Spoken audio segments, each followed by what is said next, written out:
Hello students, now we are going to discuss haloalkane and haloarine.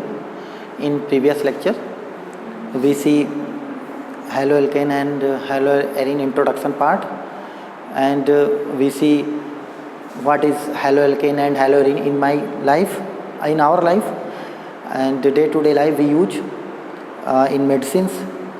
For मतलब mostly we use in medicines. Okay जैसे हमने पढ़ा था क्लोरोमफेनिकॉल जो टाइफाइड फीवर के लिए होता है, उसके बाद हमने मलेरिया के लिए पढ़ा था क्लोरोक्विन। ठीक है, तो आगे हम लोग पढ़ते हैं। एक चीज़ आप जान लीजिए कि हमने जो है आईयूपीएसी नेमिंग को स्किप किया है। ठीक है, यदि आपको प्रॉब्लम होती है आईयूपीएसी नेमिंग में तो आप मेंशन कर दीजिएगा, हम उस पर एक कोई वीडियो बना लेंगे। ठीक है, हम सोच रहे हैं कि आप पहले पढ़े होंगे। ठीक है, तो आगे हम लोग देखते हैं नेचर ऑफ CX बॉन्ड। ठीक है, अब ये CX बॉन्ड क्या नेचर क्या होता है, देखिए ये है कार्बन, ये क्या है हैलोजन। हैलोजन का मतलब फ्लोरीन, क्लोरीन, ब्रोमीन और आयोडीन। ठीक है, आप जानते हैं कि मोस्ट इलेक्ट्रोनेगेटिव ग्रुप में अगर देखा जाए तो हमें हैलोजन्स मिलते हैं, फ्लोरीन, क्लोरीन, ब्रोमीन और आयोडीन। एक चीज़, उसके बाद अब इलेक्ट्रोनेगेटिविटी क्या होती है, बॉन्ड।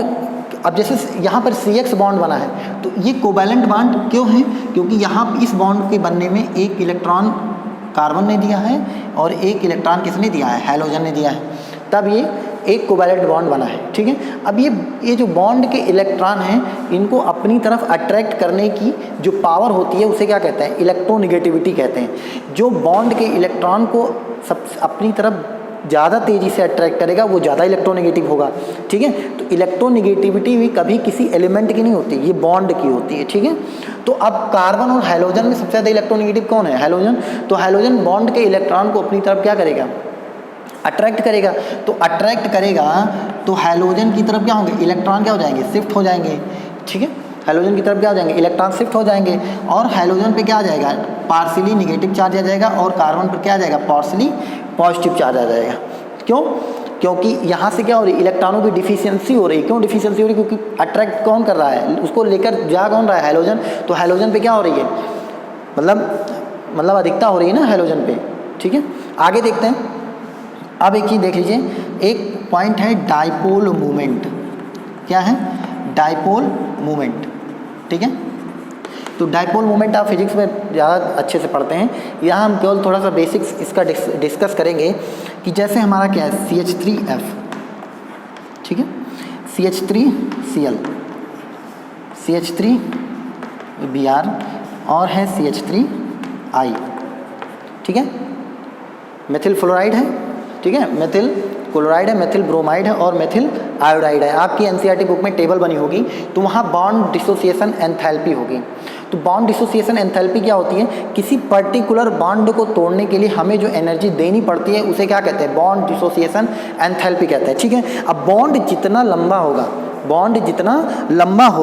बॉन्ड डिसोसिएशन एंथैल्पी उतनी ही क्या होगी, कम होगी, क्योंकि बॉन्ड लंबा है तो बॉन्ड को तोड़ने के लिए हमें लेस एनर्जी देनी पड़ेगी। ठीक है, अब जैसे आयोडीन है, आयोडीन का साइज क्या है, बहुत बड़ा है, और मेथिल बहुत छोटा सा है। तो इन दोनों के बीच जो बॉन्ड है वो क्या है, बॉन्ड लेंथ इसकी क्या है, ज़्यादा है, इसकी उससे कम, फिर उससे कम, फिर सबसे छोटी बॉन्ड लेंथ किसकी, CH3F की है।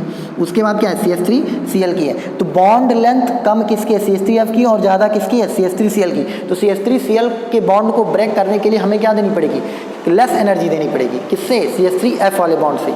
ओके, अब बात आती है डाइपोल मोमेंट की। Bond length, bond dissociation enthalpy तो आप समझिए ना। अब बात आती है बॉन्ड लेंथ की। ठीक है, तो बॉन्ड लेंथ डाइपोल मोमेंट की। डाइपोल मोमेंट क्या होता है, जैसे यहाँ पर दो चार्ज हैं। ठीक है, एक प्लस क्यू है और एक क्या है, माइनस क्यू है। दो चार्ज हैं तो चार्ज मल्टीप्लाई उसके बीच की डिस्टेंस। ठीक है, अगर हम क्या कर दें, डाइपोल मोमेंट कैसे लिखते हैं, म्यू बराबर चार्ज इनटू डिस्टेंस। ठीक है, जब हम क्या लिख देते हैं, चार्ज इनटू डिस्टेंस कर देते हैं तो ये क्या हो जाता है, डाइपोल मोमेंट। अब यहाँ पर देखिए, आप कहेंगे सर F फ्लोरीन का चार्ज बहुत ज़्यादा है, ठीक है। तो जाहिर सी बात है डाइपोल मोमेंट CH3F का ज़्यादा होना चाहिए, फिर CH3Cl का होना चाहिए, फिर CH3Br, फिर CH3I, ठीक है। नॉर्मल केस में ऐसा ही होता है, लेकिन यहाँ पर एक एक्सेप्शन आ जाता है। क्यों? क्योंकि यहाँ पर ये जो CH3Cl है, देखो डाइपोल मोमेंट दो चीज़ों पर डिपेंड कर रहा है, एक तो चार्ज पर, ठीक है, फ्लोरीन का चार्ज ज़्यादा है, लेकिन डिस्टेंस पर भी तो डिपेंड कर रहा है, चार्ज टू डिस्टेंस।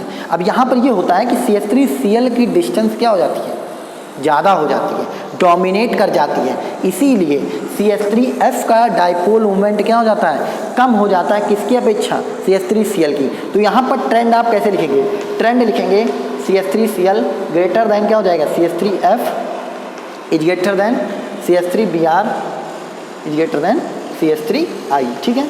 अब ये आपने कर दिया, ये एक्सेप्शन केवल मेथिल ग्रुप के साथ ही है, बात समझ में आ रही ना। ये जो एक्सेप्शन है ये केवल मेथिल ग्रुप के साथ ही, अगर एथिल ओथिल कुछ भी होता है तो उसमें कोई एक्सेप्शन की बात नहीं है, ठीक है। आगे देखते हैं, आगे हमारा टॉपिक है